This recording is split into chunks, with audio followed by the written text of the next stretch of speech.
ایسے لوگ جن کے پاس دولت ہوتی ہے، جو ان کے پرانے دوست ہوتے ہیں، جو قصہ خواہ ہوتے ہیں، جو خوش طبع مطلب اچھی بات کرنے والے ہوتے ہیں، جو لطیفہ گو ہوتے ہیں، جو حاضر جواب ہوتے ہیں، جو خوبصورت چہرے والے ہوتے ہیں، تو تمام لوگ حاضر تھے۔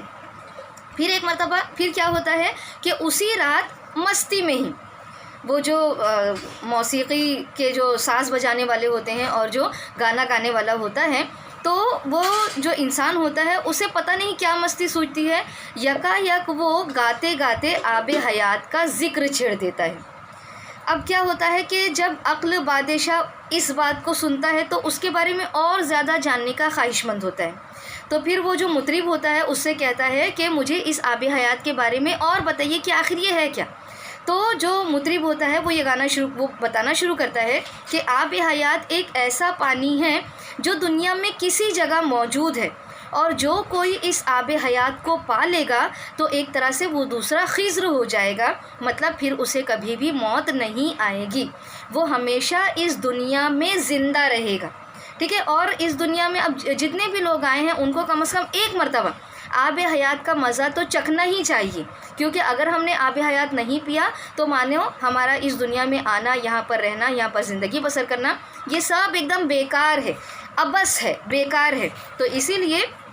وہ کہتا ہے کہ بادشاہ سلامت آپ کسی بھی طرح اس آب حیات کو منگائیے اور اسے نوش کیجیے تاکہ آپ ہمیشہ کے لیے زندہ اور جاوید ہو جائیں۔ تو کیا ہوتا ہے کہ عقل بادشاہ جو دل بادشاہ ہوتا ہے، وہ دل بادشاہ اس آب حیات کو پانے کا خواہش مند ہو جاتا ہے۔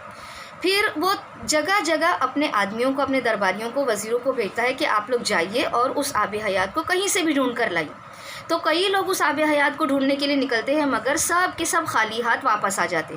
اب ہوتا یہ ہے کہ جب آب حیات نہیں ملتا، تو جو دل بادشاہ ہوتا ہے وہ ایک دم بے چین سا رہنے لگتا ہے،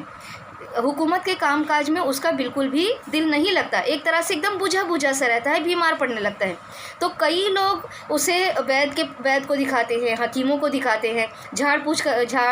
وہ جو پھونک کرنے والے بابا ہوتے ہیں ان کو دکھاتے ہیں کہ کسی طرح ہمارا یہ جو بادشاہ دل ہے وہ کسی طرح اچھا ہو جائے، لیکن وہ اچھا نہیں ہو پاتا۔ پھر یہاں پر بتایا ہے کہ اس کے دربار میں جتنے لوگ ہوتے ہیں وہ سب کے سب اپنی سی کر گزرتے ہیں، سب کوشش کرنے لگتے ہیں۔ اس میں بتایا ہے اس کے دربار میں رہنے والے پیشوا، دبیر، امیر، وزیر سب کر کے دیکھ لیتے ہیں، مگر اسے کسی طرح کا فائدہ اور افاقہ نہیں ہوتا۔ پھر انہی درباریوں میں ایک اور خاص آدمی ہوتا ہے جو بادشاہ دل کا جاسوس ہوتا ہے، تو اس جاسوس کا نام ہوتا ہے نظر۔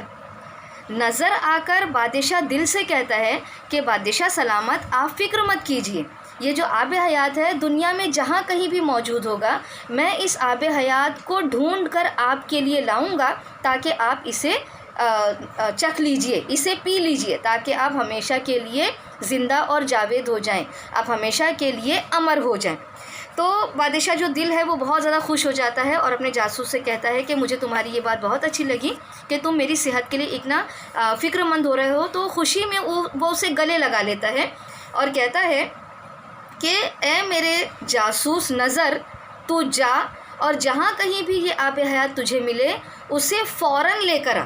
تو اس کے بارے میں مطلب تو اسے لانے میں ذرا بھی دیر مت کر، اور تو اس کام کو بالکل بھی ہیچ مت سمجھ، مطلب کمتر درجے کا مت سمجھ، کیونکہ یہ کام تو میرے لیے کر رہا ہے، تو جلدی جا اور جلدی سے واپس آ جا۔ پھر آخر میں یہ جملہ کہا گیا ہے، مبارک ہے جاگے تیرے نصیب کہ نصر من اللہ و فتح قریب، یعنی کہ اگر تو اس آب حیات کو میرے لیے لے کر آئے گا تو تیرا نصیب ایک طرح سے جاگ جائے گا، میں تجھے مال و زر میں تول دوں گا، میں تجھے مال و زر سے لاد دوں گا، اور اللہ تعالیٰ بھی انہی کی مدد کرتا ہے جو کوشش کرتے ہیں، تو یہاں سے نکل، نزدیکی جو فتح ہے وہ اللہ تعالیٰ تیرے نزدیک کرتا چلا جائے گا۔ تو اس طرح سے یہ بادشاہ عقل اور اس کا بیٹا دل، ان دونوں کی یہ کہانی ہے۔ پھر آگے کہانی میں بتایا ہے کہ کس طرح سے وہ جاتا ہے، آب حیات کو پاتا ہے، پھر وہاں پر حضرت خضر سے ملاقات ہوتی ہے اور پھر وہ آب حیات اسے دیتے ہیں اور وہ لے کر بادشاہ کی خدمت میں حاضر ہوتا ہے، تو جو بادشاہ دل ہے وہ اسے پی لیتا ہے۔ ٹھیک ہے. تو اب یہاں پر یہ بتایا ہے کہ ہمارے یہ جو سبق دیا گیا ہے وہ تو خالص قدیم اردو دکنی زبان میں لکھا گیا ہے. مطلب پہلے زمانے میں جو اردو لکھی جاتی تھی دکنی کے اثرات اس پر زیادہ پائے جاتے ہیں. تو یہ والا جو سبق ہے وہ قدیم اردو دکنی زبان میں لکھا گیا ہے. آپ لوگوں کے لیے میں نے اسے آسان بنا کر اس کا ایکسپلینیشن کر دیا ہے. بچوں امید ہے آپ لوگوں کو یہ ایکسپلینیشن پسند آیا ہوگا. اس سبق کے تعلق سے جو کچھ بھی آپ کو انفارمیشن چاہیے وہ آپ مجھے کامنٹس باکس میں لکھ سکتے ہیں. میرے چینل کو سبسکرائب کیجئے. اگلے سبق تک کے لیے اگلے ویڈیو تک کے لیے اپنا بہت زیادہ خیال رکھیے. دعا میں مجھے بھی یاد رکھیے. مجھے سننے کا بہت بہت شکریہ.